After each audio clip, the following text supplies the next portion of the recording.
Hi, hello everyone. Welcome to Dr. Ravichandra official. In this video, we will discuss about esophagus, Barrett's esophagus, achalasia cardia, and esophageal tumors. Before going into the video, we will discuss a few points about esophagus. As all of us know, the length of the esophagus in adults will be 25 centimeters and the length of the esophagus in a newborn will be around 10 centimeters. This esophagus will extend from C6 to P11 vertebrae, and characteristic importance for the esophagus is serosi is absent in the esophagus. With this brief introduction, let's start the pathology of esophagus in detail. Achalasia cardia. Achalasia cardia is the most common motility disorder of the esophagus. In general, the normal peristaltic activity occurs due to coordinated activity between the stimulatory and inhibitory neurons. The stimulatory neurons will secrete the acetylcholine and the inhibitory neurons will secrete the VIP hormone. So, in this achalasia cardia, there is selective loss of these inhibitory neurons, thereby causing increased muscle tone. And the most common involvement will be lower esophageal sphincter. In this achalasia cardia, there will be a triad. There is increased lower esophageal sphincter tone, incomplete lower esophageal sphincter relaxation, and there is eperistalsis. The cause for this achalasia cardia is most of the times primary or idiopathic. If it is secondary, it is because of the T. cruzi infection, that is Chagas disease, or varicella zoster virus, or esophageal cancer, or scleroderma.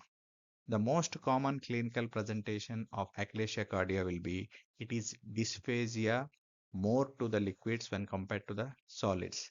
As a result, there will be weight loss, and because of the regurgitation, there may be chances for pulmonary abscess. And the most common complication of this achalasia cardia is pulmonary abscess.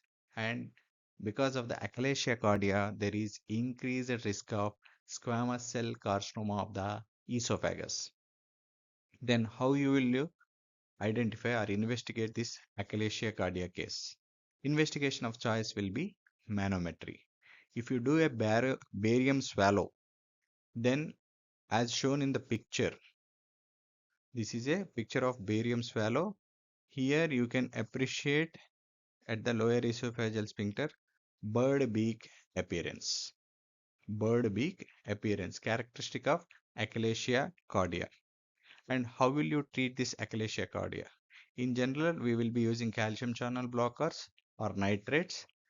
In, in various places, some people are using botulinum toxin, which will decrease the presynaptic release of the acetylcholines and thereby causing the decreased lower esophageal sphincter tone control.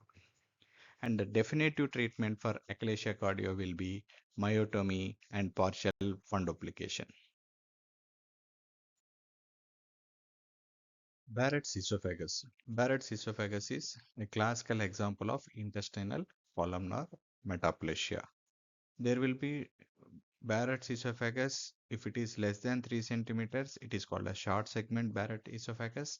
And if it is more than 3 centimeters, then it is called as long segment Barrett's esophagus. The intestinal columnar epithelium in this Barrett's esophagus has presence of goblet cells, which are responsible for the secretion of the acidic mucin. And these goblet cells can be stained with the help of Alcian blue stain. And one more hallmark of this Barrett's esophagus is there will be red velvety mucosa. If you see in the picture, this is the characteristic appearance seen in Barrett's esophagus. And in the microscopy, there is metaplasia, and if you observe these cells, these are all goblet cells. These goblet cells can be stained with the help of the Alcian blue. The Barrett's esophagus and stricture formation are the most common complications of our reflex esophagitis. Esophageal tumors. The esophageal tumors can be benign tumors or malignant tumors. The most common benign tumor of esophagus is leiomyoma. It is more common in males when compared to females. And the most common part involved will be middle or lower one-third of the esophagus. Coming to the malignant tumors of the esophagus, they are squamous cell carcinomas and adenocarcinomas. The most common type of esophageal carcinoma in India and worldwide is squamous cell carcinoma, whereas in USA it is adenocarcinoma. Middle one-third is involved in squamous cell carcinoma, whereas lower one-third is involved in adenocarcinomas. The mutations behind the esophageal squamous cell carcinoma are SOX2 amplification, cyclin D1 gene underactivity, and p53 gene mutations. And the main gene that is involved in adenocarcinoma is p53 mutation that is causing further cyclin D1 RE increase, thereby causing adenocarcinoma. The risk factors for esophageal squamous cell carcinoma are smoking, alcohol, radiation, and smoked foods like nitrosamines, hot beverages, human papillomavirus infection, or sometimes H. pylori infection also, celiac disease, chronic achalasia cordia. For adenocarcinoma, the risk factors are mainly the long-standing gastroesophageal reflux disease, Barrett's esophagus, obesity. Smoking, alcohol, and radiation can also cause adenocarcinomas. Plummer-Vinson syndrome is associated with esophageal type of squamous cell carcinomas, and H. pylori is associated with adenocarcinomas. In the picture, if you see, you can appreciate the squamous cells and keratin pells. This is a beautiful picture showing the keratin pells in a squamous cell carcinoma of esophagus. And in this picture, if you observe, there are numerous glands, and these empty glands on H and A, they are goblet cells. The special stain that is used for goblet cells will be Halcyon blue.